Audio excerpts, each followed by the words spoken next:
Bonjour, bienvenue sur Tous en Cuisine avec Seb. On va se régaler aujourd'hui, on va faire un jarret à la bière. Bon, la cuisson va être un peu particulière parce que c'est de ma faute à cause de mes ustensiles, mais sinon vous allez voir, vous, c'est ultra simple. Allez, c'est parti. Cette recette, on va l'accompagner, je vais pas le filmer, on va l'accompagner avec des petits gratins dauphinois individuels. Allez, c'est parti, on y va. Voilà les ingrédients, il n'y en a pas beaucoup parce qu'on n'est que deux à la maison, sinon vous pourrez multiplier les quantités. On va prendre du jarret de porc, on va prendre une tête d'ail, on va prendre quelques oignons, des petits oignons comme ça, bien évidemment de la bière, là c'est de la bière ambrée, un peu de miel, du sel, du poivre et de la matière grasse pour faire revenir le jarret. Quelques herbes, du laurier et du thym. Et donc première opération d'ailleurs, on va faire revenir le jarret dans une petite cocotte. Donc je commence la cuisson dans cette cocotte parce que cette cocotte va sur ma plaque à induction et je terminerai la cuisson dans ce plat en Pyrex qui lui va au four mais ne va pas sur la plaque à induction. Si vous avez un plat qui fait les deux, prenez-le. Sinon j'avais des grandes cocottes pour un seul jarret, c'était dommage. On y met un peu de matière grasse. Vous prenez la matière grasse de votre choix, ce que vous avez sous la main. Nous, vous le savez maintenant, c'est de l'huile d'olive. On va faire colorer le jarret.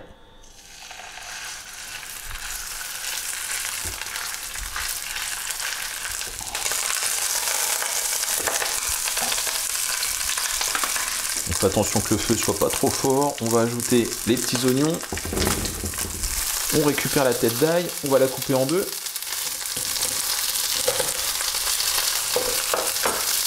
On lui trouve une petite place. Et on va commencer à mouiller avec la bière.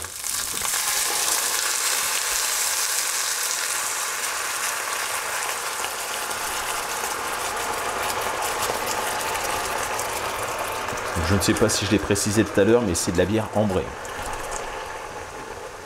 Voilà. Et on prolonge comme ça la cuisson pendant 5 minutes. Et après, je vais transverser dans ce plat-là et ça, on continuera au four.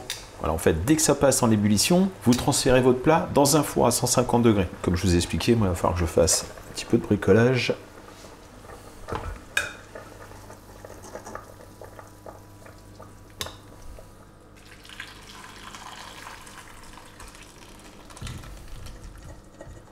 On ajoute les feuilles de laurier, un peu de thym. Voilà, je vais juste effeuiller un peu de thym, on va pas mettre les branches. Voilà. On va saler. On va poivrer un petit peu. Il faut au moins que les oignons trempent. S'il n'y a pas suffisamment de liquide, vous remettez un peu de bière. Et on va mettre une belle cuillerée à soupe de miel, enfin même plus qu'une belle cuillerée.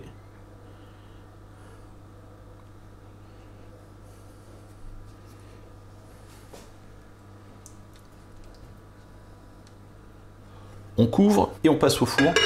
2 heures de cuisson à 150 degrés. On n'hésite pas toutes les demi-heures, on vient retourner le morceau de jarret. Ok? Allez, c'est parti. Et voilà ce magnifique jarret. Alors, si vous voulez réduire un petit peu la sauce, vous la filtrez, vous la mettez dans une casserole, vous la chauffez. On peut même mettre éventuellement un petit peu de maïzena pour l'épaissir si vous le souhaitez. Nous, ça ira très bien comme ça. On va couper le jarret dedans, les morceaux de viande vont encore tremper dans le jus, l'ail archi confite, vous allez vous régaler. On a fait des petits gratins dauphinois avec, on a fait que 3, on n'est que 2 à la maison, on ne sait jamais, des fois que le fiston rentre plus tôt. Bah écoutez, j'espère que cette recette, attendez, je vais l'attraper ici, je vais le coucher. Tac. Ce que j'ai fait, c'est que un quart d'heure avant la fin, j'ai enlevé le couvercle, j'ai mis mon jarret debout pour qu'il soit bien comme ça coloré. Et bien écoutez, j'espère que cette recette vous a plu. Moi je vous remercie et je vous dis à très bientôt pour de nouvelles recettes. Au revoir.